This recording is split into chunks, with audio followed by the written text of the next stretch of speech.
Hello everyone and welcome back to Almost There, a twisted tale novel here on Disney Magic Zach. This is chapter 42. Let's get into it. Tiana and Lisette took off for the French Quarter.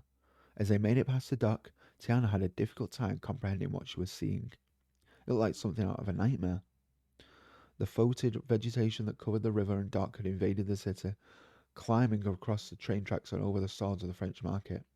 The slimy growth covered the abandoned baskets of the vendors' wares, as if people had dropped everything and scurried away with all haste. Her horror only escalated as they marched on. The algae had made its way into the French Quarter. It had climbed up the exterior walls and wrought iron galleries of the structure that lined Decatur Street. As they waited on the other side of the street, while a line of cars passed, Jana cringed at the nauseating sound the Model Ts made rolling over the boggy substance with their tyres. She would probably hear the sickening squish in her sleep for years to come. It's this way, Lisette motioned her to follow. Down this promenade. You sure you remember? China asked as they made their way along the walkway between Jackson Square and the Pontabella townhouses. I'm sure, Lisette said. She lives in this big red building. There's a courtyard that has a stone fountain in the middle of it, and the fountain has a bunch of little naked babies carved into the sides of it.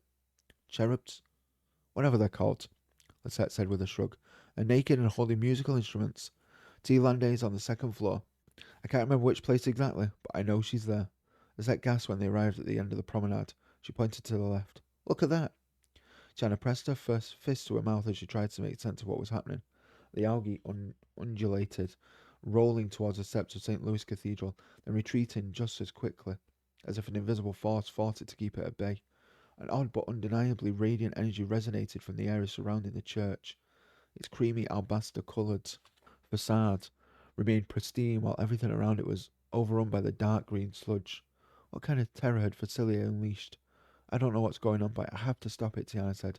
Let's hurry and get to Tee Lande's, Lisette said. She'll know what to do. What if she's moved since the last time you were here? Tiana called after her. She's lived in that building as long as I've been alive. She's there, trust me.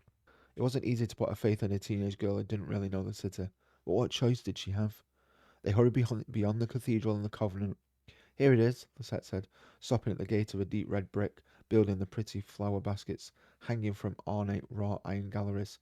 See, I told you, she said, looking back at Tiana and smiling as if guiding her to a random building in the quarter proved anything. They entered the gate and found their way to the courtyard. The fountain etched with cherubs sat in the centre of it, just as Lisette claimed it would. Tiana surveyed the area, hoping for any telltale sign that would indicate which of these flats housed a voodoo lady from Haiti. I think you're looking for me. She whipped around. A tall, stunningly gorgeous woman stood a few feet away, a wicker basket overflowing with stems of fragrant lavender hooked on the crook of her arm. She wore a gauzy, flowing caftan. Colourful embroidered flowers ran along the neckline and hem of the pale peach dress. China stopped short. Something about her eyes seemed familiar. I've been expecting you, the woman said. T. Rosa Lande, Lisette ran to her, enveloping her in a hug. Shock rooted Tiana where she stood. She wasn't hunched over, and she was no longer layers of clothes, but... Miss Rose? She whispered. Wait, you already know my Tee Lande? Lisette asked. I know Rose, the flower vendor, Tiana said. Hello, Tiana, the woman replied. She wrapped an arm around Lisette, who continued to stare at her with worshipful eyes. Your trip to Rhodey's place took longer than I anticipated it would. How do you know where I went? What is happening? I gather you lost the brooch I gave you, Miss Rose said, as her gaze travelled up from the tip of Tiana's feet to the top of her head. Tiana knew she looked a fright, with her tattered, mud-stained clothes. But, the woman continued, I trust it provided at least some protection for you while on your journey. I'm sorry that I could not do more, but my giving you the brooch very likely tested the limits of what is allowed. Allowed? By the universe, Miss Rose said. Much has been imposed upon already, because of your involvement with Facilier. China released a shocked gasp. She took several steps back. What do you know about Facilier? I know much more about him than you do, which is why you need to listen to what I have to say. The universe is not at all pleased.